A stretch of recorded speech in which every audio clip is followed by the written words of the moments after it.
Welcome to Prabhu maths. டிஎன்பிஎஸ்சிலேருந்து ரொம்ப இம்பார்ட்டண்டான ஒரு ப்ரெஸ் ரிலீஸ் ரிலீஸ் ஆகிருக்கு. ஸோ அதை பற்றி பேசிடலாம் அப்படிங்கிறதுக்காக தான் இந்த வீடியோ. நம்ம சேனலுக்கு நியூவாக வரீங்கன்னா மறக்காமல் சேனலை சப்ஸ்கிரைப் பண்ணி வச்சுக்கோங்க. உங்களோட சப்போர்ட் நம்மளோட சேனலுக்கு ரொம்ப இம்பார்ட்டன்ட். தமிழ்நாடு அரசு பணியாளர் தேர்வாணையத்தினுடைய அறிவிக்கை எண் 3/2023 வாயிலாக தமிழ்நாடு பொதுப்பணிகள் அடங்கிய சுற்றுலா அலுவலர் பதவிக்கு காலி பணியிடங்கள் நமக்கு ஆல்ரெடி சொல்லி அதுக்கான நேரடி நியமனம் செய்வதற்கு விண்ணப்பதாரர்களால் பதிவேற்றம் செய்யப்பட்ட சான்றிதழ்கள் சரிபார்ப்புக்கு பின்னர் சில சான்றிதழ்கள் முழுமையாக அல்லது சரியாக பதிவேற்றம் செய்யப்படாமல் இருப்பது கண்டறியப்பட்டுள்ளது. அதாவது தமிழ்நாடு பொதுப்பணித்துறையில் நமக்கு சுற்றுலா அலுவலர் பதவிக்கு காலி பணியிடங்கள் நேரடியாக நியமனம் செய்கிறதுக்கு அவங்க அறிவிச்சிருந்தாங்க.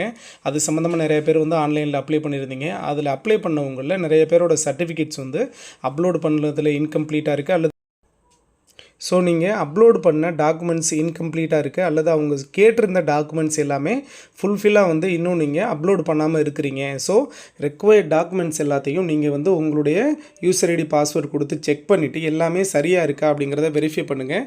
இன்னும் எதுவுமே நீங்கள் அப்லோட் பண்ணாமல் இருக்கிறீங்க அப்படின்னா அவங்க நமக்கு டைம் கொடுத்துருக்குறாங்க. அதாவது ஏப்ரல் 7 வரைக்கும், ஏப்ரல் 7 நைட்டு 11:59 மணிக்குள்ளே விடுபட்ட மற்றும் முழுமையான சான்றிதழ்களை பதிவேற்றம் செய்ய இறுதி வாய்ப்பு வழங்கப்படுகிறது. இந்த தகவல் அந்த விண்ணப்பதாரர்களுக்கு குறுஞ்செய்தி, மின்னஞ்சல் மற்றும் குறிப்பாணை தமிழ்நாடு அரசு பணியாளர் தேர்வாணையத்தினுடைய இணையதளத்திலிருந்து அவங்க எல்லாருக்குமே இண்டிவிஜுவலாக அனுப்பியிருக்கிறாங்க. மேலும் அந்த விண்ணப்பதாரர்கள் அனைவரும் குறிப்பாணையில் தெரிவிக்கப்பட்டுள்ள சான்றிதழ்களை தேர்வாணைய இணையதளத்தில் ஒருமுறை பதிவேற்றம், அதாவது ஓடிஆர் டேஷ்போர்டு வாயிலாக பதிவேற்றம் செய்ய அறிவுறுத்தப்படுகிறார்கள். அவ்வாறு தவறும் பட்சத்தில் அத்தகைய விண்ணப்பதாரர்களுடைய விண்ணப்பம் முழுவதுமாக நிராகரிக்கப்படும் அப்படின்னு சொல்லியிருக்கிறாங்க. ஸோ நமக்கு கிடைச்சிருக்கிற லாஸ்ட் சான்ஸு யாரெல்லாம் இந்த தமிழ்நாடு பொதுப்பணிகள் அடங்கிய சுற்றுலா அலுவலர் பதவிக்கு அப்ளிகேஷன் போட்டிருந்தீங்களோ நீங்கள் எல்லாருமே யூசர் ஐடி அண்ட் பாஸ்வேர்டு கொடுத்து என்ட்ரு பண்ணி உள்ளே போயிட்டு அல்லது மெசேஜ் உங்களுக்கு டிஎன்பிஎஸ்சிலேருந்து வந்திருக்கான்னு பாருங்கள். உங்களோட அப்ளிகேஷன் இன்கம்ப்ளீட்டாக இருக்குது, நீங்கள் ரெக்வயர்ட் டாக்குமெண்ட் எல்லாமே அப்லோட் பண்ணணும் அப்படின்னு மெசேஜ் எதுவும் வந்திருக்கா, இமெயில் எதுவும் வந்திருக்கான்னு செக் பண்ணிவிட்டு